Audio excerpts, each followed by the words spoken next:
সবচাইতে ভয়ঙ্কর অভিজ্ঞতা, কোন প্রাণীর জন্য সর্বোচ্চ এবং সবচাইতে ভয়ঙ্কর অভিজ্ঞতা হচ্ছে মৃত্যু। এবং এত ভয়ঙ্কর অভিজ্ঞতা, এই অভিজ্ঞতাটা কারো কাছে শেয়ার করে যাওয়া যায় না। মরার সময় কেউ বলে যেতে পারছিল আমার মরতে এমন লাগছে, কইতে পারছে? কেমন লাগছে বলতে পারে? বলা যায় না। তার আগেই চলে যেতে হয় শৈশব, কৈশোর, যৌবন, বার্ধক্য, প্রৌঢ়ত্ব, হ্যাঁ, বয়সের ছাপ, কালো চুল দাড়ি সাদা হয়ে যাওয়া, দাড়ি চুলের শুভ্রতা, দুর্বলতা।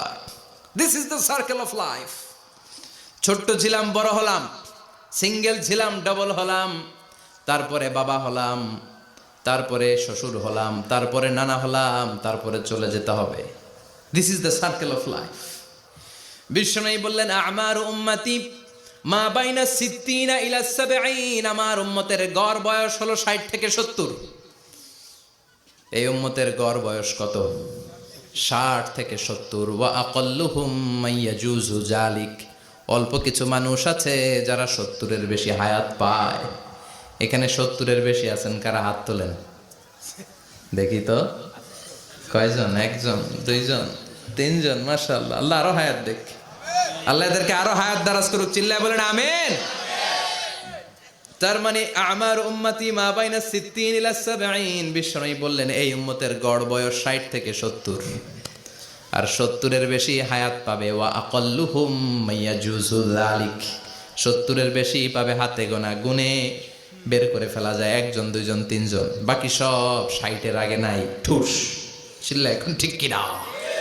বাংলাদেশের গড় হায়াত কত মানুষের? 60। বিশ্বনবীর কথার সাথে মিলে গেছে। চিল্লায় পড়েন সুবহানাল্লাহ। এই জন্য বিশ্বনবী বলেন এই যে মুরব্বীদের দাড়ি পাকে, এই যে রাস্তায় অ্যাক্সিডেন্ট হয়, এই যে ক্যান্সারে আক্রান্ত হয়ে লোকজন মারা যায়, তারপরেও কি টনক নড়ে না? এরপরেও কি বিবেকে ধরে না যে তোমাকে চলে যেতে হবে? আকসিরু যিকরা হাযিমিল লাযযাত, জীবনের সব স্বাদকে পানসা করে দেয় ওই মরণকে স্মরণ করো। মরণকে স্মরণ করলে জাহান্নাম বরণ করা লাগে না। চিল্লায় বলেন ঠিক কিনা? আবার আল্লাহ বললেন গোলাম, স্পেশাল একজন ফেরেশতা আমি মরণের জন্য সিলেক্ট করলাম, নাম মালাকুল মাউত। তাকে আমরা আজরাইল বলে চিনি। এই মালাকুল মাউত তার বাহিনী নিয়ে নির্ধারিত টাইমে গোটা বিশ্বের সব মানুষের রূহ কবজ করে।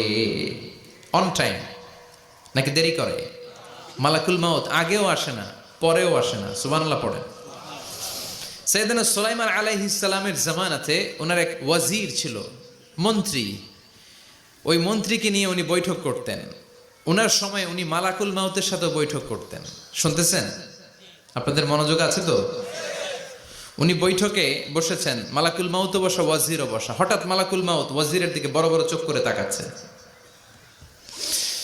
বড় বড় চোখ করে তাকানোতে ওয়াজির ভয় পেয়েছে।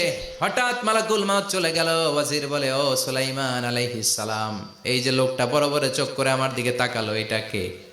সাইয়েদনা সুলাইমান বলে হাদা মালাকুল মাউত। যে বর্ণনাটা বলছি এটা হাদিস না, এটা হচ্ছে ইসরাইলিয়া, জিউস ট্র্যাডিশন। কোরআন হাদিসের সাথে কোনো দ্বন্দ্ব নাই, তাই বর্ণনা করা যাবে। বিষ্ণু বলেছেন বাল্লিগু আন্নি ওয়ালাউ আয়া, আবার বলেছেন ওয়া হাদ্দিসু আন বনি ইসরাঈল ওয়ালা হারাজ। বনি ইসরাইলের ট্র্যাডিশন বর্ণনা করো, জিউস ট্র্যাডিশন বর্ণনা করো, এতে কোনো সমস্যা নাই। ওয়াজির বলে ও সাইয়েদনা সুলাইমান, বড় বড় চোখ করে যে তাকালো লোকটাকে?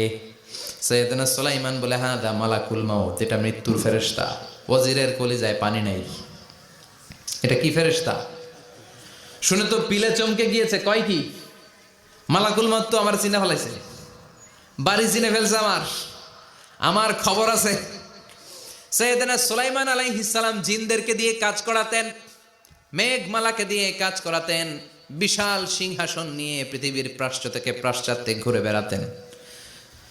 সাইয়েদনা সুলাইমানকে ওয়াজির বলে ও সুলাইমান, মেঘমালাকে আদেশ করে দেন আমি আর এই ফিলিস্তিনের ভূখণ্ডে থাকতে চাই না। আকাশের মেঘমালার উপরে আমারে বসিয়ে দেন, আর বলে দেন আমারে নিয়ে যেন আকাশের মেঘমালা হিন্দুস্তানের ওই দূর পর্বতে রেখে আসে। আকসা আল হিন্দ, হিন্দের সবচেয়ে দূরবর্তী জায়গায় যেন আমারে রেখে আসে। সাইয়েদনা সুলাইমান বললেন আকাশের মেঘ যাও, আমার ওয়াজিরকে নিয়ে হিন্দুস্তানের একটা উপদ্বীপে রেখে আসো। রেখে আসা হলো। কিছুক্ষণ পর মালাকুল মাউত সাইয়েদনা সুলাইমানের কাছে হাজির। সাইয়েদনা সুলাইমান বললেন, ও মালাকুল মাউত, কই ছিলা? কই, একটু আগে হিন্দুস্তান থেকে আপনার ওজিরের রুহু কবজ করে আসছি। এটা আবার কেমন কথা, তুমি ওইখানে গেলা কেন? কয়, রব্বুল আলামিন কিছুক্ষণ আগে আমার কাছে পায়গাম পাঠিয়েছে, যাও সাইয়েদনা সুলাইমানের ওয়াজিরের রুহুটা কবজ করো। কবজ করার জায়গা হলো হিন্দুস্তানের উপদ্বীপ। কোন জায়গায়? মালাকুল মাউত এসে দেখে সুলাইমান নবীর সাথে মিটিং করে। ওয়াজির কার সাথে মিটিং করে? সুলাইমান নবীর সাথে। কিন্তু ফরমানে লেখা রুহু কবজ করতে হবে কোথায়? হিন্দুস্তানে। সুবহানাল্লাহ কইবেন না? এই জন্য বড় বড় চোখ করে আমি তাকিয়েছি আর মনে মনে ভাবলাম, টাইম তো নাই, কারণ মৃত্যু তো অন টাইমে হতে হয়, এখনই ওর রুহু কবজ করতে হবে। কেমন করে ওইখানে যাবে আমি জানি না, আমি আগে চলে যাই। মালাকুল মাউত চলে গেল, যে দেখে ওই জায়গায় ওয়াজিরও হাজির। সাথে সাথে রুহু কবজ করে আল্লাহর কাছে চলে গিয়েছে। পড়েন সুবহানাল্লাহ। এজন্য আল্লাহ বললেন, মালাকুল মাউত আমি নির্ধারণ করে দিয়েছি, পৃথিবীর প্রতিটি মানুষ মালাকুল মাউতকে দেখবে, চাক্ষুষ দেখবে, ভালো হলেও দেখবে, খারাপ হলেও দেখবে। কার কথা? ভালো মানুষ যদি হয়, আল্লাহওয়ালা যদি হয়, ইসলাম প্রিয় যদি হয়, ডানপন্থী যদি হয়, মৃত্যুর সময় মালাকুল মাউত আলা সূরাতি শাবিন আলা আহসানি সূরা, একজন যুবকের আকৃতিতে চমৎকার ধবধবে সাদা একটা জুব্বা পরে, জান্নাত থেকে জান্নাতি কাফন নিয়ে, হানুত মিন হানুতিল জান্নাহ, জান্নাতের সুগন্ধি নিয়ে মুমূর্ষু রোগীর মাথার সামনে এসে বসে যায় আর দেহটার ইঙ্গিত করে বলে, ইয়া আইয়াতুহান নাফসুত তাইয়্যিবা, ও পবিত্র আত্মা। আরেক বর্ণনায় এসেছে, ইয়া আইয়াতুহান নাফসুল মুতমাইন্নাহ, ও প্রশান্ত আত্মা, উখরুজি ইলা মাগফিরাতিম মিনাল্লাহ, আল্লাহর ক্ষমার দিকে বের হয়ে আসো। উখরুজি ইলা মাগফিরাতিম মিনাল্লাহি ওয়া রিদওয়ান, আল্লাহর ক্ষমার সন্তুষ্টির দিকে রুহুটা বের হয়ে আসো। স্মুথলি বলার সাথে সাথে মুমিনের দেহ থেকে রুহুটা বের হয়ে আজরাইলের হাতে চলে যায়। স্মুথলি বলার সাথে সাথে স্বাচ্ছন্দ্যে আনন্দে মুমিনের দেহ থেকে রুহুটা সা করে বের হয়ে মালাকুল মাউতের হাতে এসে পড়ে। পড়েন সুবহানাল্লাহ। আল্লাহ এমন মৃত্যু তুমি আমাদের নসিবে রেখে দিও, চিৎকার করে পড়েন আমিন। আর যারা ইসলাম মানে নাই, আর যারা কোরআন মানে নাই, আর যারা দিন কায়েমের আন্দোলন করে নাই, দিনকে ভালোবাসে নাই, বাম আর রামপন্থী ছিল, নাস্তিক ছিল, ইসলাম বিরোধী ছিল, তাদের কাছেও মালাকুল মাউত আসে কি আসে না? চিল্লায় বলে না, আসে কি আসে না? তাদের কাছেও আসে, কিন্তু আলা সূরাতি আকবাহি রাজুল, একজনের চেহারা যত ভয়ঙ্কর হতে পারে, যত নিকৃষ্ট হতে পারে, এরকম ভয়ঙ্করতম নিকৃষ্ট দুর্গন্ধওয়ালা একটা চেহারা নিয়ে আসে। রিজলাহু ফিল আরদ, পা থাকে জমিনে, রাসুহু ফিস সামা, হাদিসের বর্ণনা, পা দুইটা জমিনে, মাথা আকাশে। এসে ধমক দিয়ে জালিমের মাথার সামনে এসে বলে, ইয়া আইয়াতুহান নাফসুল খাবিসা, হে পাপাত্তা, হে অপবিত্র আত্মা, উখরুজি ইলা সাখাতিল্লাহি ওয়া গাদাবিহি, আল্লাহর রাগের দিকে, আল্লাহর অসন্তুষ্টির দিকে বের হয়ে আয়। মালাকুল মাউতের এই অর্ডার পাওয়ার সাথে সাথে রুহুটা কিন্তু বের হয় না। মুমিনের রুহুকে ডাক দিলে যেমনি স্মুথলি বেরোয়, কাফিরের রুহু এভাবে বেরোয় নাকি? কথা বলেন। রুহুটা ডানে যায়, ফাতাতাফাররাক, একবার রুহুটা ডানে যায়, আবার রুহুটা বায়ে যায়, আবার সামনে যায়, পায়ে যায়, হাতের মধ্যে ঢুকে ডানে বায়ে যায়। মালাকুল মাউত আবার ধমক দিয়ে বলে, ইয়া আইয়াতুহান নাফসুল খাবিসা, পাপাত্তা, বের হয়ে আয়। রুহুটা আবার ডানে যায়, বায়ে যায়, সামনে যায়, পেছনে যায়। এবার ঘপাস করে মালাকুল মাউত রুহুকে ধরে টান মারে। সারা দেহটা থেকে প্রাণ রস সিক্ত করতে করতে দেহ থেকে রুহুটাকে টেনে হিচড়ে বের করে আনে। আর মুমূর্ষু রোগীটা চিৎকার মারতে থাকে। পড়েন না আউযু বিল্লাহ। একটা জীবন্ত ছাগলের চামড়াগুলো জবাই না দিয়ে কেউ যদি টেনে টেনে বের করে,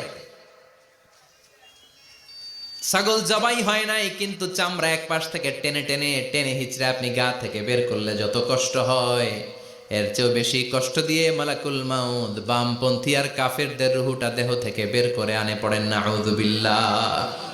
আমাদের রুহুটা যেন আল্লাহ, মুমিনদের রুহু আপনি যেভাবে কবজ করান, ওইভাবে যেন আমাদের রুহুটা বের হয়ে আসে। আরো জোরে পড়েন আমিন। এজন্য আল্লাহ বললেন, বাল তুসিরুনাল হায়াতাদ দুনিয়া ওয়াল আখিরাতু খায়রুন ওয়া আবকা পাগলের মতো মোহাচ্ছন্ন হয়ে এই দুনিয়াটার পেছনে ছুটে বেড়াও। এই দুনিয়া আসল নয়, আখেরাত হলো আসল। চিল্লায় বলেন ঠিক কিনা? অস্থির, আমরা অস্থির, আমরা ব্যস্ত দুনিয়ার লোভে আর মোহে পড়ে আমাদেরকে যে মরতে হবে, চলে যে যেতে হবে, এটা ভাবার সময় আমাদের নাই। চিল্লাই কোন ঠিক কিনা? এজন্য বলা হয় মুতু ক্বাবলান তামুতু, মরার আগে একবার মরো। হাসিবু ক্বাবলান তুহাসাবু আলাইক, তোমার হিসাব কিয়ামতের দিন করার আগে তুমি তোমার হিসাব করো। জীবনে কি কি পাপ করেছি আমি জানি, আমার চেয়ে ভালো কেউ জানে না। চিল্লায় বলেন ঠিক কিনা? কি কি অন্যায় করেছি আমার হৃদয়ের মধ্যে কথাগুলো আছে না নাই? পৃথিবীর কেউ না জানলেও আমি জানি কি জানি না। এজন্য হাসিবু ক্বাবলান তুহাসাবু আলাইক, তোমার হিসাব বসার আগে নিজে হিসাব করো কি কি করলা। আসল মরণের দিন শটান হয়ে তো শুয়ে পড়ো ভাই, মরার আগে আরেকবার মরো। মরার আগে আরেকবার কি করবেন? কথা বলেন, মরার আগে কি করতে হবে? হঠাৎ একদিন বিছানায় শটান হয়ে শুয়ে যান, চক্ষুটা বন্ধ করেন, ভাবেন মরে গিয়েছেন। এই তো মালাকুল মাউত চলে এসে রুহুটা নিয়ে গেল। আত্মীয় স্বজন চিৎকার চেঁচামেচি শুরু করে দিল, কান্নার রোল পড়ে গেল চারদিকে। মাইকের মধ্য দিয়ে, মসজিদের মাইকে অ্যানাউন্স হয়, অমুক এলাকার নিবাসী অমুক ভাই আমাদের মধ্যে দুনিয়ায় নাই, তার জানাজা হবে এশার নামাজের পর। সবাই এসে রুহের মাগফিরাত করেন। সবাই আপনারে দেখতে আসবে, কেঁদে কেঁদে লোকজন আপনারে কবর দিতে আসবে। চিল্লায় বলেন ঠিক কিনা? কেঁদে কেঁদে সবাই আসবে, দেখার জন্য আসবে। ছেলেগুলো কাঁদবে, স্ত্রী কাঁদবে, বাবা মা কাঁদবে, বন্ধু বান্ধব কাঁদবে, আর ঘরের মধ্যে রাখা হবে না। এবার আপনাকে গোসল দেওয়ার পালা। চক্ষু বন্ধ করে চিন্তার দরকার আছে না নাই? একটু চোখটা বন্ধ করে ভাবেন, আপনাকে গোসল দেয়া হবে, জামাগুলো খোলা হবে। এত টাকা দিয়ে যে দামি গোসলখানা টাইলস লাগিয়ে ঘরে বানালেন, আপনার শেষ গোসলটা কি ওই দামি গোসলখানায় হবে? লাশ যেখানে ধোয়া হয় ওই জায়গায় ধোয়া হবে। আপনাকে কাফন পরানো হবে। আপনার কলিজার টুকরা ছোট বাচ্চাটারে বলা হবে, আব্বু দেখে যাও, তোমার বাবারে শেষবারের মতো দেখো। আপনার বাবা মা শেষবারের মতো একটা নজর দিয়ে আপনার চেহারাটা দেখে নিবে। বন্ধু বান্ধবরা শেষবারের মতো একবার আপনারে দেখে নিবে। জানাজার জায়গায় নেওয়া হবে। হবে না এই ঘটনাটা আমাদের? হ্যাঁ, হবে কি না? হাজার হাজার মানুষ শেষ বিদায় দেওয়ার জন্য আসবে। চারটা তাকবীর দিয়ে ইমাম নামাজ শুরু করবে। আল্লাহু আকবার, আল্লাহু আকবার, আল্লাহু আকবার, আল্লাহু আকবার বলে নামাজ শুরু করবে। নামাজ শেষ, এবার পালকিতে করে কবরে যাওয়ার পালা। আহা, যেতেই হবে, যেতেই হবে। পালকিতে করে লোকজন নিতে শুরু করবে। কবরস্থানের ওই জায়গায় যেখানে মানুষ বছরে মানুষ না মরলে যায় না, ওই গহীন নিঝুম কবরস্থানে ঢুকানো হবে। পালঙ্ক থেকে নামিয়ে আপনার জন্য করে রাখা আগ থেকে কবরটার মধ্যে শুইয়ে দেয়া হবে। উপরে বাঁশ দিয়ে ছাউনি, শেষবারের মতো সবাই দেখে বাঁশের ছাউনির উপরে মাটি চাপা দিবে। ঠিক কিনা? চলে যাবে সবাই, কেউ নাই, অন্ধকার, শুধু অন্ধকার। এই অন্ধকার যেন শেষ হতে চায় না। এই ঘটনা ঘটবে না আমাদের? কথা বলেন, ঘটবে কিনা? এজন্য মরার আগে এগুলো চিন্তার দরকার আছে না নাই? মরার আগে আরেকবার মরার দরকার আছে না নাই?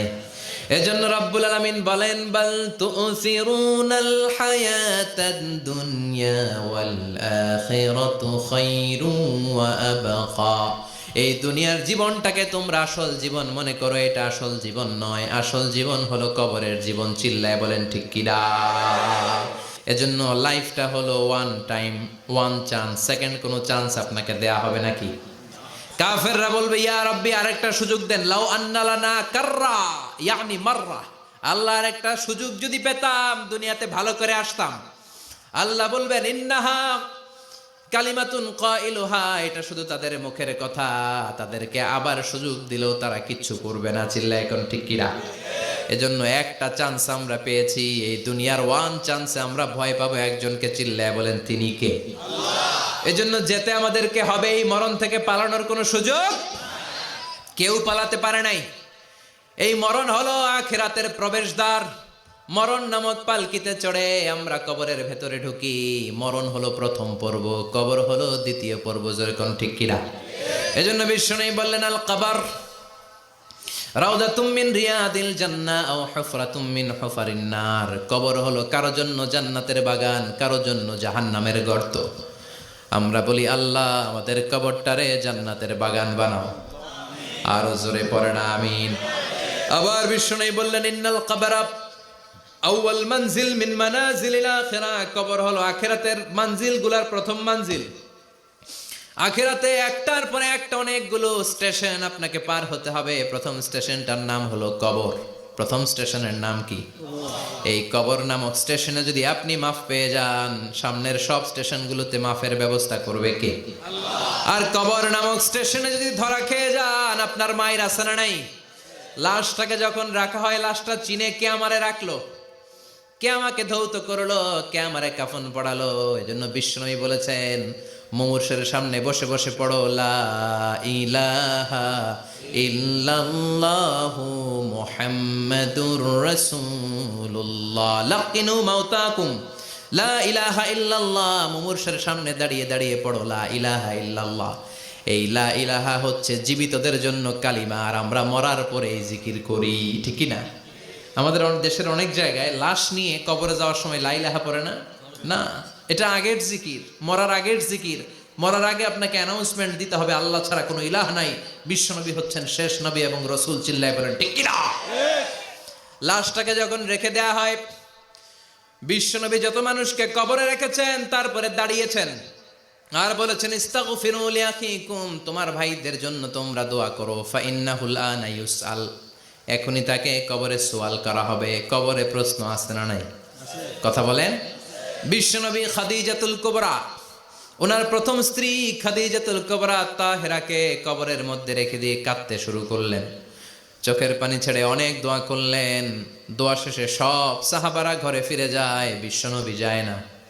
সাইয়েদনা আবু বকর বললেন, ও নবী চলেন ঘরে যাই। অনেক তো দোয়া করলেন। বিশ্বনবী বললেন, আবু বকর তুমি যাও, আমি যাব না। এইটা সাধারণ মহিলা না, এটা বিপদের দিনের সঙ্গিনী খাদিজা। মক্কায় যখন আমার কেউ ছিল না, খাদিজা আমারে ভুলে নাই। 3 বছর কাফিররা আমাকে জেলখানায় বন্দি রেখেছে, নাম শিয়াবে আবি তালেবের জেলখানা। আমার স্ত্রী ওই জেলখানার জীবনেও আমারে ছাড়ে নাই। আমার সাথে 3 বছর খাদিজাও জেল খেটেছে। এই একটাই মহিলা, যেই মহিলাকে আল্লাহ আরশের উপর থেকে সালাম দিয়েছে, মহিলাটার নাম খাদিজা। আল্লাহু আকবার। আমার সব সন্তান আল্লাহ খাদিজার পেট থেকে দিয়েছে।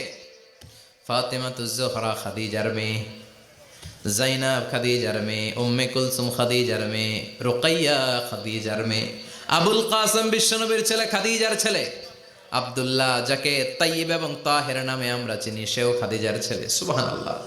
ও আবু বকর, আমার এই কলিজার টুকরা প্রিয়তমা খাদিজারে রেখে দিয়ে কেমনে বাসায় যায়? তুমি যাও, আমি দাঁড়িয়ে থাকবো। এখনই মুনকার নাকির এসে খাদিজারে প্রশ্ন করবে, আমি দেখব খাদিজা উত্তর দিতে পারে কিনা। আর প্রশ্নের উত্তর যদি ভুল করে ফেলে, কবরের উপর থেকে আমি নিজে প্রশ্নের উত্তর দিয়ে দেব। সাইয়েদনা জিবরাইল বললেন, নবী আপনার আর দাঁড়িয়ে থাকার দরকার নাই, আবু বকরের সাথে ঘরে চলে যান। আল্লাহ জানিয়ে দিয়েছে, খাদিজার কবরের প্রশ্নে যদি কোনো সমস্যা হয়, আরশের উপর থেকে খাদিজার প্রশ্নের জবাব আল্লাহ নিজে দিয়ে দিবে। এজন্য কবরের আযাব থেকে বিশ্বনবী পানাহ চেয়েছেন। বিশ্বনবী বলেছেন, আল্লাহুম্মা ইন্না নাউযু বিকা মিন আযাবিল কবর। ও আল্লাহ, কবরের আযাব থেকে তুমি আমাদেরকে বাঁচাও। পড়ে না আমিন। কবরে মুমিনদেরকে 4টা প্রশ্ন করা হবে, কাফিরদেরকে 3টা প্রশ্ন। চিৎকার করে বলেন, মুমিনের প্রশ্ন কয়টা? আর জোরে বলেন। প্রথম প্রশ্ন, মার রব্বুক, তোর রবের নাম কি? আমরা কি বলবো?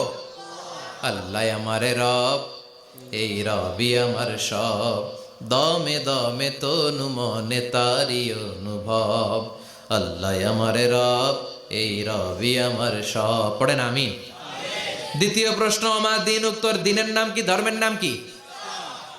তৃতীয় প্রশ্ন, আমান হাদার রাজুল, এই লোকটাকে কে? আমরা বলবো মুহাম্মদ সাল্লাল্লাহু। 3টা প্রশ্নের উত্তর যখন আপনি কবরে করে দিতে পারবেন, অতিরিক্ত একটা প্রশ্ন, ওয়ামা ইলমুক, এই যে 3টা প্রশ্নের উত্তর পাল্লা, কেমন করে উত্তর জানলা? কোত্থেকে শিখেছ? নকল করে আনছো কাফনের কাপড়ে? পরীক্ষার হলে নকল আছে না নাই? হাতে নকল আছে না? পায়ে নকল, মুজার ভিতরে নকল আছে না নাই? মোবাইলে নকল আছে না নাই? নকল থেকে আল্লাহ তুমি বাঁচাও। আরো আসতে কোন আমি। কিভাবে জানলা? কেমন করে? 3টা প্রশ্নের উত্তর শিখলা। What is the source of your knowledge? তথ্যসূত্র কি? আপনাকে বলতে হবে আমি যেই কিতাবটা থেকে শিখেছি কিতাবটার নাম কি। চিল্লায় বলেন কি নাম? এই কিতাবটা হলো কোরআন।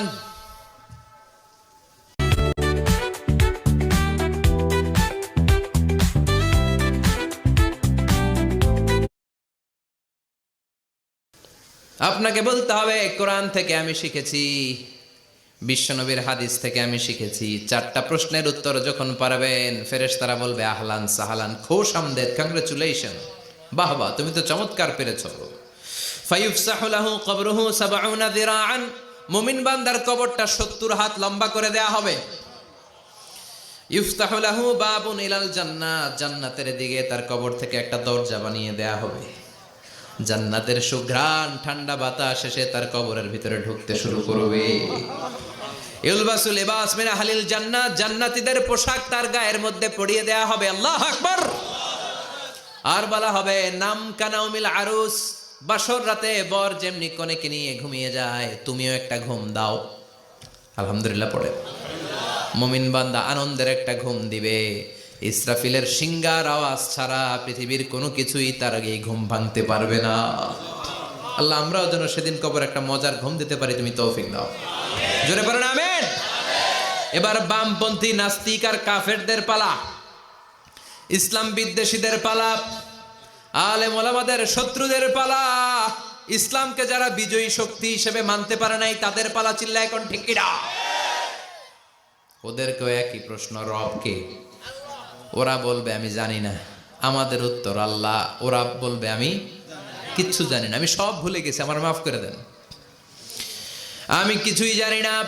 তবে আমি ইসলাম বিরোধীদের সাথে চলতাম, যারা ইসলাম রে বাস দিত আমি তাদের সাথে স্লোগান দিতাম। এরকম ডাকাইত আছে না নাই? দ্বিতীয় প্রশ্ন, আমার দিন, ও তোমার ধর্মের নাম কি?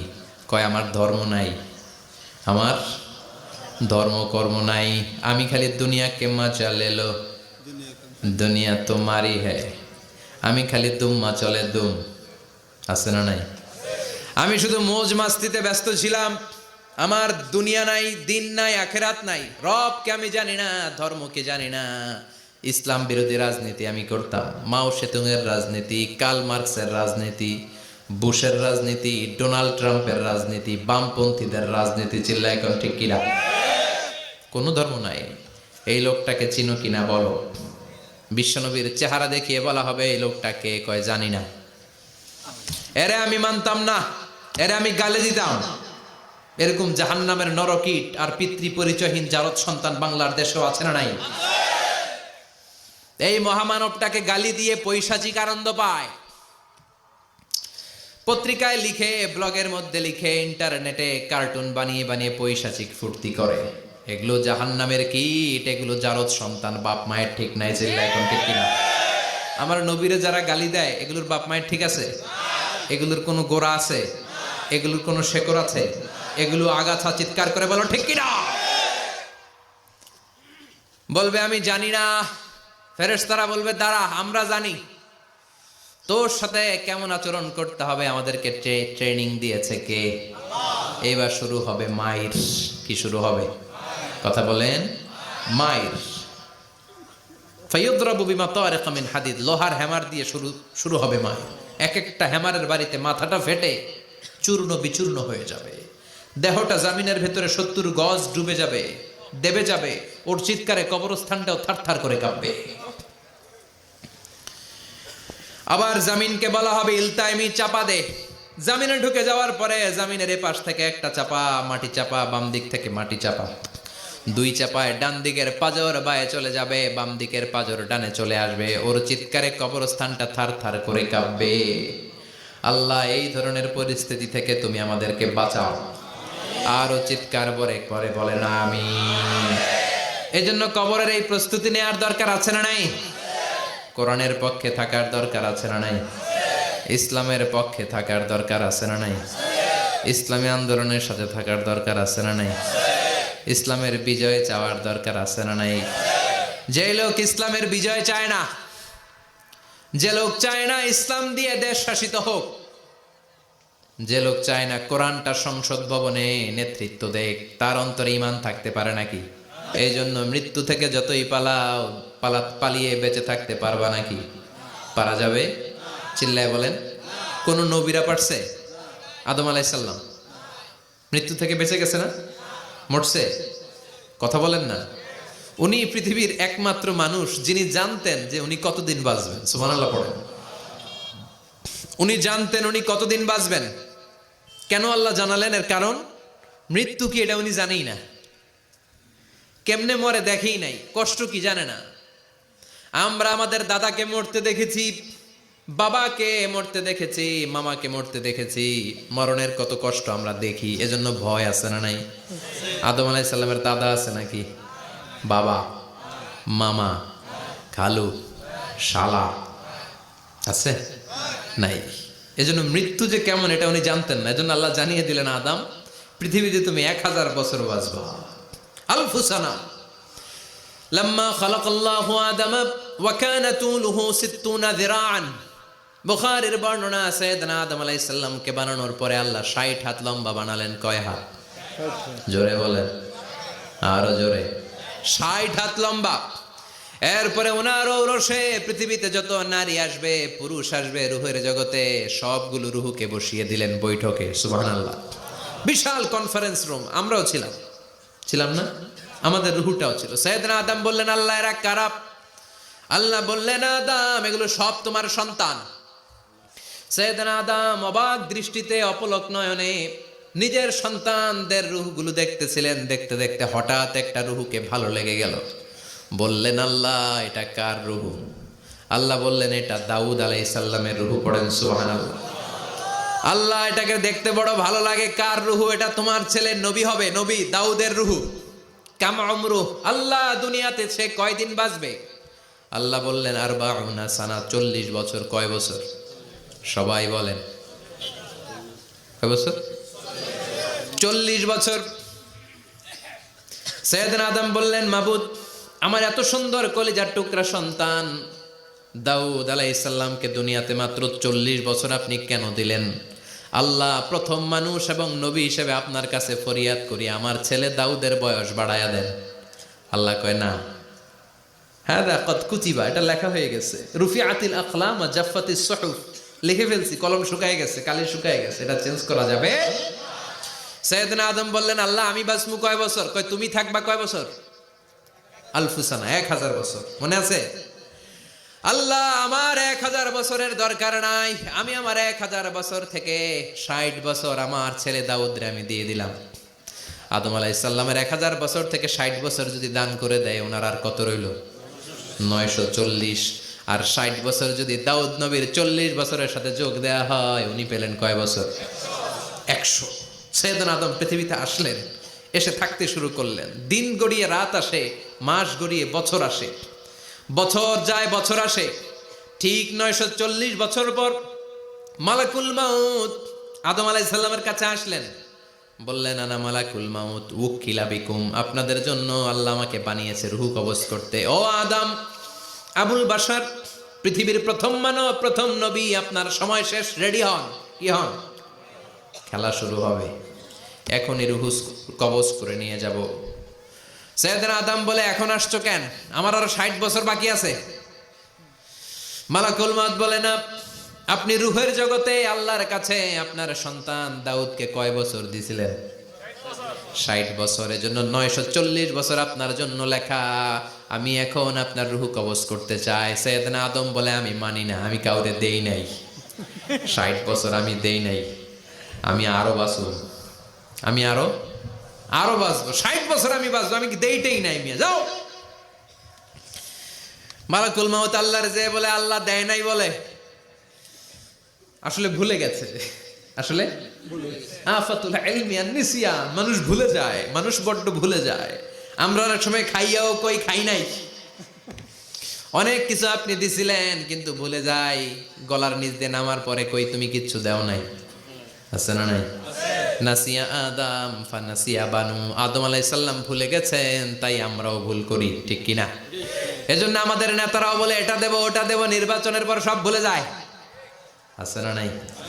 ওই যে আদম আলাইহিস সালাম ভুলছে, আমরাও ভুলে যাই। ওনাদের দোষ কি? ভুলে যায়, বেমালুম ভুলে যায়। আল্লাহ বললেন মালাকুল মাউত আর জোরাজুরি করো না।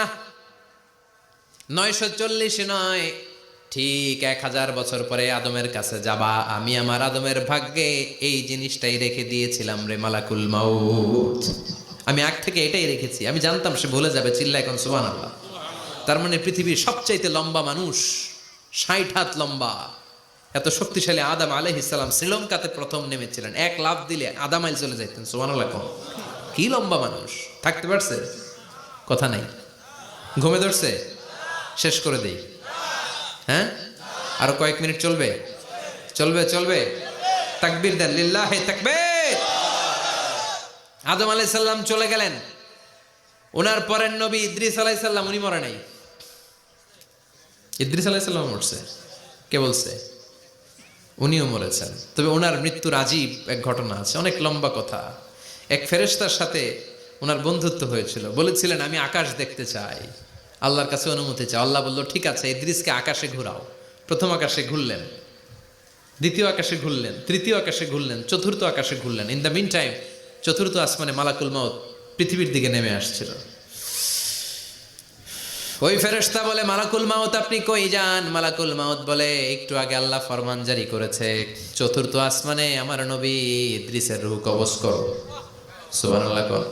আমি বললাম আল্লাহ আপনার পাঠানো নবী সাইয়েদনা ইদ্রিস থাকে দুনিয়ায়, চতুর্থ আসমানে পামু কই? আল্লাহ কয় কথা নাই, দৌড় দে।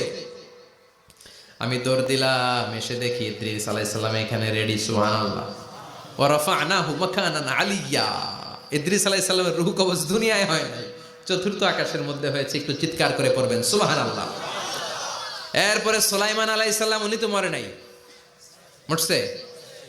উনি জিন চালাইতো, উনিও মরবে? শক্তিশালী একজন নবী ছিল। উনি মালাকুল মাউতকে বলেছিলেন মালাকুল মাউত আমার মৃত্যুর সুয়াইয়া, সামান্য কিছু আগে আমারে বইলো, আমার একটা কাজ আছে। মালাকুল মাউত মৃত্যুর কিছু সময় আগে এসে বলল সুলাইমান টাইম ইজ আপ, সময় শেষ, অল্প কিছু সময় বাকি, কি করবেন করেন। সাইয়েদনা সুলাইমান জিনদেরকে ডাকলো, ও জিনেরা, বিশাল একটা প্রজেক্ট আছে, প্রজেক্টে কাজ শুরু করো। আর কিছু জিনকে বলল চারদিকে গ্লাস ফিটিং করা একটা রুম বানাও। সাইয়েদনা সুলাইমান আলাইহিস সালাম গ্লাস ফিটিং করা রুমের ভেতরে ঢুকলেন। এই রুমে ঢুকার দরজা নাই, হাতে একটা লাঠি নিলেন। কি নিলেন? লাঠির মধ্যে ভর করে দাঁড়িয়ে রইলেন আর জিনদের দিকে তাকিয়ে রইলেন। জিনেরা এত বদমাশ ছিল, সাইয়েদনা সুলাইমান দাঁড়িয়ে না থাকলে কাজ করতো না। ছিল ফাঁকিবাজ। কি ছিল? দাঁড়ায় না থাকলে আজও লোকজন কাজ করতে চায় না, ঠিক কিনা? মালিক দাঁড়ায় থাকলে ঠিকই কাজ হয়ে যায়। সুলাইমান আলাইহিস সালাম লাঠির মধ্যে ভর দিয়ে দাঁড়িয়ে রইলেন আর বললেন কাজ করো। জিনেরাও কাজ শুরু করলো। ওদিকে মালাকুল মাউত এসে বলে, ও সুলাইমান সময় তো শেষ। সুলাইমান বলে সমস্যা নাই, রূহ কবজ করেন। উনি লাঠির মধ্যে ভর দিয়ে দাঁড়িয়ে রইলেন। গ্লাস ফিটিং করা রুমের ভিতরে কোরআন সাক্ষী। মালাকুল মাউত ওইভাবে লাঠিতে ভর দেওয়া অবস্থায়, দাঁড়ানো অবস্থায় সাইয়েদনা সুলাইমান আলাইহিস সালামের রূহ কবজ করে নিলেন। উনি এমন ভাবে দাঁড়িয়েছেন, রূহ চলে গেল, লাশ হয়ে দাঁড়িয়ে রইলেন। লাঠির মধ্যে দাঁড়িয়ে আছেন, জমিনের মধ্যে লুটিয়ে পড়ে নাই। সুবহানাল্লাহ। জিনগুলো দূর থেকে ভাবলো বস তো দাঁড়ায় আছে। কে দাঁড়ায় আছে? জিনেরা মনে করছে বস দাঁড়ায় আছে, কাজ করতে হবে। করতে করতে পুরা প্রজেক্টের কাজ শেষ। ইন দ্য মিন টাইম ঝিঝি পোকা, উই পোকা, যেই পোকা কাঠ খেয়ে ফেলে, এই কাঠ খাওয়ার পোকা সুলাইমান আলাইহিস সালাম লাঠির ভেতরে ঢুকে লাঠিও খেয়ে ফেলেছে। সাইয়েদনা সুলাইমান আলাইহিস সালাম ধপাস করে জমিনে পড়েছে। আর জিনেরা কয় হায় হায়, খালি খালি কাম করছে এতদিন। সুবহানাল্লাহ কইবেন না? সুলাইমান আলাইহিস সালাম বাঁচতে পারে নাই, চলে গেলেন। মুসা আলাইহিস সালাম মরছে? উনি মরবে কেন? উনি তো খালি মারে। মরছে? এক থাপ্পড়ে ফেরাউনের বাবুর্চি নাই। মুখের আগে হাত চলতো কয়েকজন, এর মধ্যে মুসা আলাইহিস সালাম আছে না নাই? মালাকুল মাউত মানুষের আকৃতিতে অনুমতি না নিয়ে ঘরের ভেতরে ঢুকে গেল। ঢুকে বলে আনা মালাকুল মাউত, আমি মৃত্যুর ফেরেশতা। তো কি চাও? জিতু আন আকবাদা রূহাক, আপনার রূহ কবজ করতে আসছি। কিন্তু মুসা আলাইহিস সালাম দেখতেছেন দিব্যি একজন মানুষ। কি দেখে? আবার সালাম দেয় নাই, অনুমতি নিয়েও ঢুকে নাই। অমিয়া অনুমতি নিয়ে ঘরে ঢোকার দরকার আছে না নাই? মুসা আলাইহিস সালামের মেজাজ বড় গরম। উনি বললেন কি করবি? কয় আপনারে মারমু। কয় এদিকে আয়। মালাকুল মাউত মনে মনে ভাবে এতদিন সব মানুষগুলো আমারে দেখলে দিত দৌড়, আজকে মনে হয় আমারে দিতে হবে দৌড়।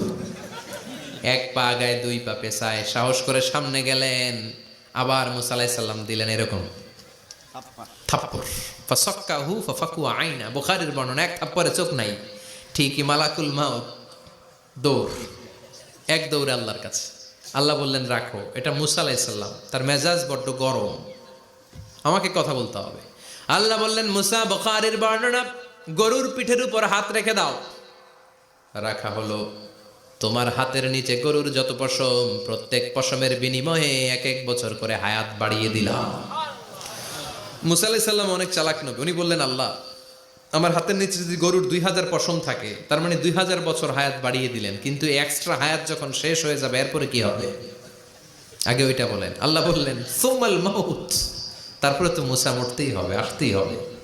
সাইয়েদনা মুসা আলাইহিস সালাম বললেন ফাল আনা, তাহলে আর দেরির দরকার নাই, এখনই আমি আপনার কাছে চলে যেতে চাই। মালাকুল মাউত মুসা আলাইহিস সালামের রূহ নিয়ে উড়াল দিলেন। সুবহানাল্লাহ।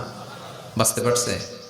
বিশ্বনবী মরে নাই, উনি ইন্তেকাল করেছেন এখন, ঠিক কিনা? ইন্তেকালের আগে বিশ্বনবী প্রচন্ড অসুস্থ হলেন। মা আয়েশারে ডেকে বললেন, আয়েশা মনে হয় আমি বাঁচবো না। ওই যে খায়বার বিজয়ের দিন, খায়বার দুর্গ বিজয় করার পরে এক ইহুদি মহিলা আমার দাওয়াত দিয়েছিল। ওই দাওয়াত খেতে যাওয়ার পরে গোশতের মধ্যে বিষ মাখানো হয়েছিল রে আয়েশা। ওই বিষ মাখানো খাসির গোশত খেয়ে যে ব্যথা আমার পেটে উঠেছিল, আজ আবার সেই ব্যথা উঠেছে।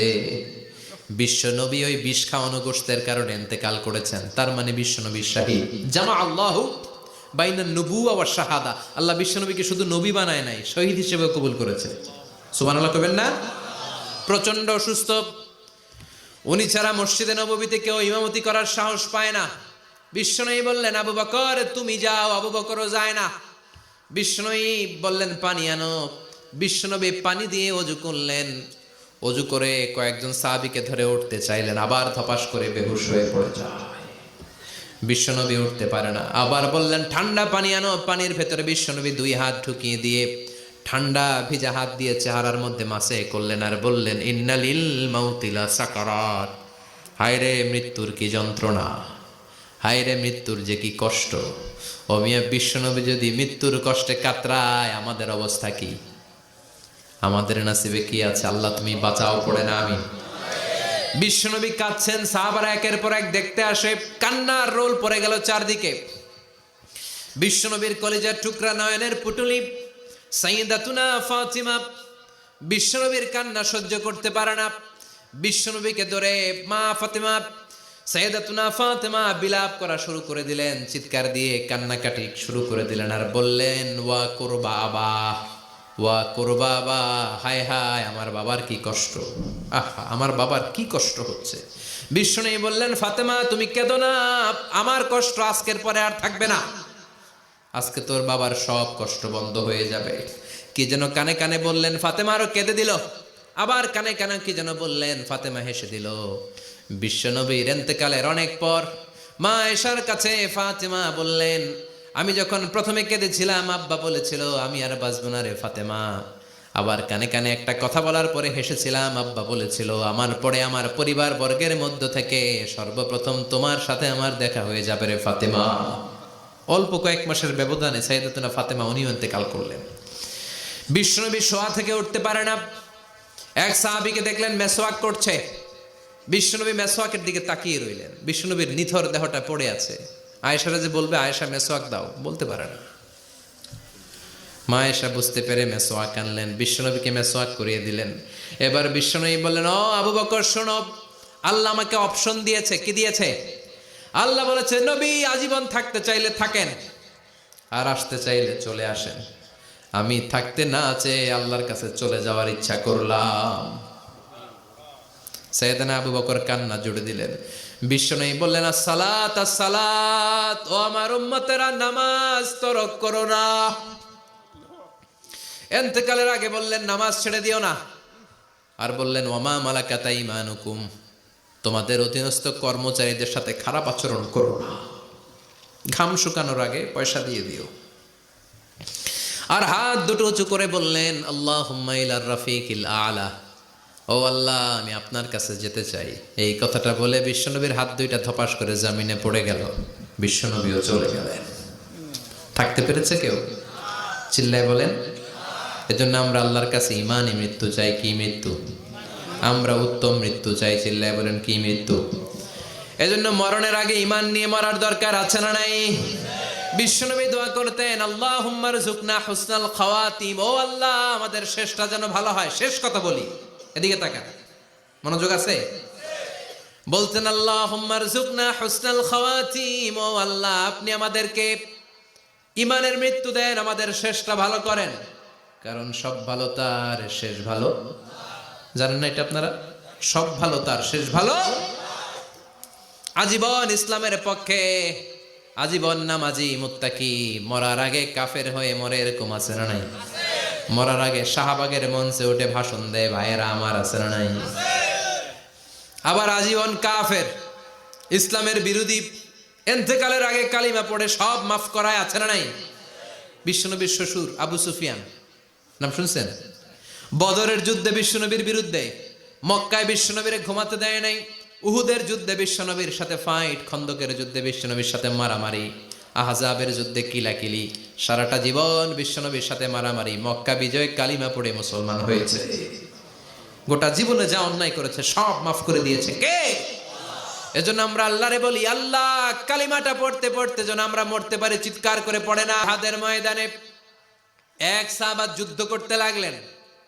বুখারীর বর্ণনা, যুদ্ধ করতে করতে কাফেরদেরকে মারতে মারতে, হাদিসের ভাষ্য লা ফাযা ওয়ালা শাযা ইল্লা ইয়াদরিবুহা বিসাইফি, তার সামনে যত কাফের আসে সে কচুকাটা করে। অন্য সাহাবীরা খুশি হয়ে যায়, অন্য সাহাবীরা বলে আজকের সব সওয়াব এই সাহাবী পেয়ে যাবে।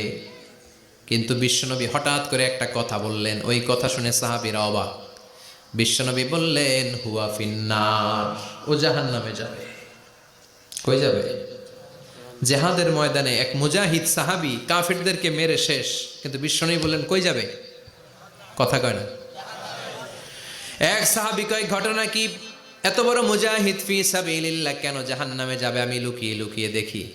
লুকিয়ে লুকিয়ে ওই সাহাবী দেখে মুজাহিদ সাহাবী যুদ্ধ করতে করতে কাফেরদের বিশাল একটা ঘাটির ভেতরে ঢুকে গেল।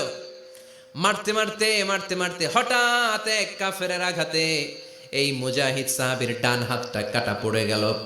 এবার ডান হাত দিয়ে ফিনকি দিয়ে রক্ত বের হতে শুরু করলো। মুজাহিদ সাহাবী আর যন্ত্রণা সহ্য করতে পারে না। যন্ত্রণা সহ্য করতে না পেরে কাতরাতে কাতরাতে নিজের হাতের ছুরিটাকে জামিনের মধ্যে গেড়ে দিয়ে ছুরির উপর ঝাঁপিয়ে পড়ল। পেটের এই দিক দিয়ে ঢুকে ওপাশ দিয়ে বের হয়ে গেল, এফার হোফার হয়ে গেল, মানে আত্মহত্যা করলো। ঠিক কি না? জাহান্নামী না? কথা কম। লুকিয়ে লুকিয়ে যে সাহাবা দেখেছে চিৎকার দিয়ে বিশ্বনবীর কাছে যেয়ে বলে আশহাদু আন্নাকা রাসূলুল্লাহ, ও নবী আপনি যে আসল নবী কোনো সন্দেহ নাই, আমি লুকিয়ে লুকিয়ে দেখেছি। ওই মুজাহিদ সাহাবা বেঁচে নাই, সে কাফেরের আঘাতে শহীদ হয় নাই, নিজের পেটে নিজে ছুরি ঢুকিয়ে আত্মহত্যা করেছে। আজীবন বিশ্বনবীর সাথী, মরার আগে জাহান্নামী। আমরা কেউ জানি না আমাদের শেষটা কেমন হবে। এজন্য আমাদের শেষটা ভালো হোক, ভেরি সেন্সিটিভ ইস্যু। আমাদের শেষটা ইমানের হোক। এখন যেমনি মাথা ঠিক আছে, বুদ্ধিমত্তার সাথে শাহাদাত বাক্যের উপর যেন আমরা মরতে পারি। আমরা পড়ি আমিন, চিল্লায় পড়ে না আমিন। কি করে বুঝবেন মৃত্যুটা ভালো হলো? এক নাম্বার আলামত আন-নুতকু বিশ-শাহাদা, মরার আগে আওয়াজ করে জিকির করে কেউ যদি পড়তে পারে লা ইলাহা ইল্লাল্লাহু মুহাম্মাদুর রাসূলুল্লাহ সাল্লাল্লাহু, এটা হচ্ছে আলামাতু হুসনিল খাতিমা। আপনার মৃত্যুটা যে ভালো মৃত্যু হয়েছে এটার আলামত। কি মৃত্যু? সবাই বলেন ভালো মৃত্যু আমরা চাই কি চাই না? ভালো মৃত্যুর এক নাম্বার আলামত কালিমা পড়ে যদি মরতে পারে। বিশ্বনবী বলেন মান কানা আখিরু কালামিহি লা ইলাহা ইল্লাল্লাহ, যে ব্যক্তির সর্বশেষ কথাটা হবে, বাক্যটা হবে লা ইলাহা ইল্লাল্লাহ, দাখালাল জান্নাহ, সে জান্নাতি হয়ে যাবে। সুবহানাল্লাহ পড়েন। এরপরে বিষ্ণু বললেন আল মুমিনু ইয়ামুতু বিজাবি ইরকিল জাবিন, মুমিন যখন মারা যায় তার কপাল ঘেমে যায়। সুবহানাল্লাহ পড়েন। হাত ঘামে না, পা ঘামে না, মুমিনের কপাল ঘামে। সুবহানাল্লাহ। এজন্য কেউ মারা গেলে কপালের মধ্যে হাত দিবেন, দেখবেন ওই ঘামের মধ্যে একটা জান্নাতি ঘ্রাণ আছে। সুবহানাল্লাহ। আল্লাহ, আমরা যখন মরে যাব আমাদের কপালটা যেন এরকম ঘেমে যায়। আমিন পড়েন আর জোরে আমিন। আল মুমিনু ইয়ামুতু বিআরাকিল জাবিন, মুমিন মারা গেলে তার কপাল ঘামে। কপাল ঘামলে বুঝতে হবে এটা ভালো মৃত্যু, ইমানি মৃত্যু। চিল্লায় বলেন ঠিক কিনা? এরপরে বিষ্ণু বললেন ফি লাইলাতিল জুমা, জুমার রাতে যদি মরে, আও ফি শাহরি রমাদান, কিংবা রমজান মাসে যদি মরে, আও ফি সাফারিল হজ, কিংবা হজের সফরে যদি মরে। বাংলার জমিন থেকে অনেক হাজিরা হজ করতে যায়, অনেকে ওইখানে যে আরাফাতের ময়দানেও মারা যায়, এরকম হাজি আছে না নাই? খুশনসিব, এটা খুশনসিব। আলহামদুলিল্লাহ পড়েন। এরপরে বিষ্ণু বললেন মাউতু শাহাদা, আল্লাহর রাস্তায় জিহাদ করে কালেমার বাণীকে উপরে তুলে ধরার জন্য কেউ যদি শাহাদাতের বাণী, শাহাদাতের পেয়ালা পান করে, শাহাদাতের মৃত্যুর চাইতে ভালো মৃত্যু আর হতে পারে? শাহাদাতের মৃত্যুর চাইতে শ্রেষ্ঠ মৃত্যু আছে নাকি? কথা বলেন। আমরা শহীদ হতে চাই কি চাই না? শাহাদাতের তামান্না যেই মুমিনের অন্তর নাই, অন্তরের ভেতরে নাই, ওই লোক কি মুমিন হতে পারে নাকি? মান সাআলাল্লাহ শাহাদা, বিশ্বনবী ফরমান, যে ব্যক্তি আল্লাহর কাছে শাহাদাতের মৃত্যু চায়, বাল্লাগাহুল্লাহু মানাজিলাশ শুহাদা ওয়া ইন মাতা আলা ফিরাশিহি, কেউ যদি আল্লাহর কাছে শাহাদাত অন্তর থেকে কামনা করে, রব্বুল আলামিন ওই ব্যক্তিকে শাহাদাতের মর্যাদায় নিয়ে যাবেন, যদিও সে বিছানায় পড়ে পড়ে মারা যায়। বিছানায় পড়ে মারা গেছেন, কিন্তু অন্তরে কামনা ছিল আল্লাহ আমার তুমি শহীদ হিসেবে কবুল করো। শহীদদের কাতারে আপনারা দাঁড় করায় দিবে কে? ওমরে ফারুক বলতেন আল্লাহুম্মা রযুকনা শাহাদাতান ফি সাবিলিক, ও আল্লাহ আপনি আমারে আপনার রাস্তায় শহীদ হিসেবে কবুল করেন। ওয়ারযুক মাউতি ফি হারামি রাসূলিক, পৃথিবীর কোন শহরে মরতে চাই না, বিশ্বনবীর শহরে মদিনা শহরে আমার মৃত্যু কবুল করেন। ওমরে ফারুক কই মরছে? কথা কও। ফজরের জামাতে ইমামতি করতে গিয়েছেন,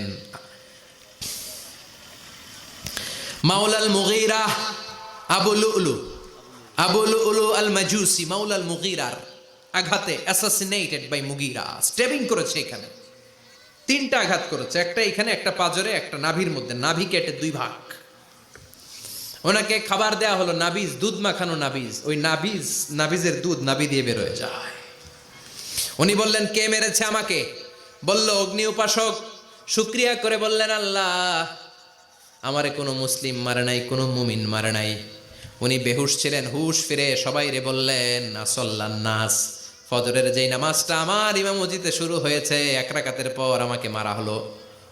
এবার আমাকে বলো আমার নেতৃত্বে যে নামাজটা শুরু হয়েছে, নামাজটা ঠিক মতো হয়েছে কিনা? সুবহানাল্লাহ। আমারে কে মারলো? কে তোমাদের খলিফা হবে? কি হবে আমার আব্দুর রহমানের আব্দুল্লাহর? এগুলো নাই। প্রথম কথা ছিল মানুষরা নামাজটা পড়েছে কিনা। সুবহানাল্লাহ। এজন্য শাহাদাতের তামান্না সবচেয়ে বড় তামান্না। চিল্লায় বলেন ঠিক কিনা? এরপর বিশ্বনবী বললেন মুরাবিতান ফি সাবিলিল্লাহ, মুসলিম রাষ্ট্রের পাহারা দেয় যারা, বর্ডার গার্ড। আমাদের দেশের বর্ডার গার্ডের কি বলে? আগে বিডিআর ছিল, এখন বিজিবি। আমার বিজিবির ভাইয়েরা না খেয়ে না পড়ে শীতের রাতে দেশ পাহারা দেয়। বিএসএফ এর গুলিতে যদি মারা যায় এটা শহীদ। সুবহানাল্লাহ। এর চেয়ে শ্রেষ্ঠ মৃত্যু আর হতে পারে?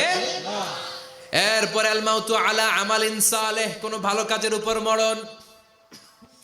নামাজে সেজদা দিয়েছে, সেজদা অবস্থায় অনেকে চলে যায়, এরকম আছে না নাই? তাহাজ্জুদের যায় নামাজে মরণ দিও প্রভু আমায়, একামতে দিনের কাজে কবুল করে নিও আমায়। পড়েন আমিন। তাহাজ্জুদের যায় নামাজে যেন আমাদের মরণ হয়, পড়েন আমিন। রোজা অবস্থায় মারা যাওয়া, নেক আমল অবস্থায় মারা যাওয়া, এগুলো হচ্ছে আলামাত হুসনিল খাতিমা। আপনার শেষটা, বিদায়টা, মৃত্যুটা যে ভালো হয়েছে তার আলামত। আল্লাহ এই যে কথাগুলো বললাম, শ্রেষ্ঠ শ্রেষ্ঠ মৃত্যু, আমাদের মৃত্যুগুলো ওই রকম করে দিও। চিৎকার করে পড়েন আমিন, আওয়াজ করে পড়েন আমিন। এবার আলামাত সুইল খাতিমা, কিছু মৃত্যুর আলামত আছে, এটাই প্রমাণ করে এটা ভালো মৃত্যু নয়, এরকম আলামত আছে না নাই? এক নম্বরে হলো আল ইন্তেহার, আত্মহত্যার মৃত্যু। সমাজে আছে না নাই? উখিয়াতে তো নাই না? এদিকেও মরে, কি জন্য মরে? হ্যাঁ, বয়ফ্রেন্ড গালি দিছে এজন্য? হ্যাঁ, মান কাতালা নাফসাহু বিশাইইন উযযিবা বিহি ইয়াউমাল কিয়ামা। যে জিনিস দিয়ে যে যাকে মেরেছে, আত্মহত্যা করেছে, সুইসাইড করেছে, কিয়ামতের দিন ওই জিনিস দিয়ে সে তাকে মারবে, এটাই হবে তার শাস্তি। ওড়না পেঁচিয়ে যারা আত্মহত্যা করলো ওর শাস্তি ওড়না পেঁচানো। বিষ খেয়ে যারা মারা গেল তার শাস্তি জাহান্নামের বিষ খাবে আর চিৎকার করবে। ছুরি ঢুকিয়ে যারা মারা গেল জাহান্নামের আগুনে ঝলসানো ছুরি শুধু ঢুকাবে। আল্লাহ আত্মহত্যা থেকে বাংলাদেশে বাঁচাও, আমাদের ছেলে মেয়েগুলারে বাঁচাও। চিৎকার দিয়ে বলেন আমিন। আত-তাআক্কুদ ফিল লিসান ফিলা ইলাহা ইল্লাল্লাহ। আজীবন কালেমা পড়ে নাই, আজীবন কালেমারে বাস দিয়েছে, এখন মরার সময় সবাই কয় কলমা পড়েন, কলমা পড়েন। এখন পড়তে চায় মাগার মুখ দিয়া বাইর হয় না। আছে না নাই? এরকম ডাকায় তো খিয়াতে নাই, কলমা পড়তে পারে না, আটকায় যায়, মরে গেছে। এই মৃত্যুটা কি ভালো? কথা বলে ফি হালাতি শুরব, অনেকে মদ খাইতে খাইতে মরে। আছে না নাই? জুলুম করতে করতে মরে। আছে না নাই? অন্যের জায়গা দখল করে মরে, এরকম আছে না নাই? ফি হালাতি ইরতিকাবিল কাবায়ের, যে কোনো কবিরা গুনাহ করা অবস্থায় যদি মারা যায় এটা খারাপ মৃত্যু, অপমৃত্যু, এটা জান্নাতি মৃত্যু নয়। চিৎকার করে বলেন ঠিক কি না? এরপর ফি সাখাতিল ওয়ালিদাইন, বিশ্বনবী বললেন কোন ছেলে যদি মারা যায় এমন অবস্থায় মা বাবা তার উপর রাগান্বিত, এটা ভালো মৃত্যু? কথা বলেন। পৃথিবীর চেয়ে, গোটা পৃথিবীর বুকে মায়ের চেয়ে আপন কেউ আছে নাকি? এই মায়ের মনে কষ্ট দিয়ে ওই অবস্থায় যদি মারা যায় এই মৃত্যুটা অনেক খারাপ। চিল্লায় বলেন ঠিক কিনা?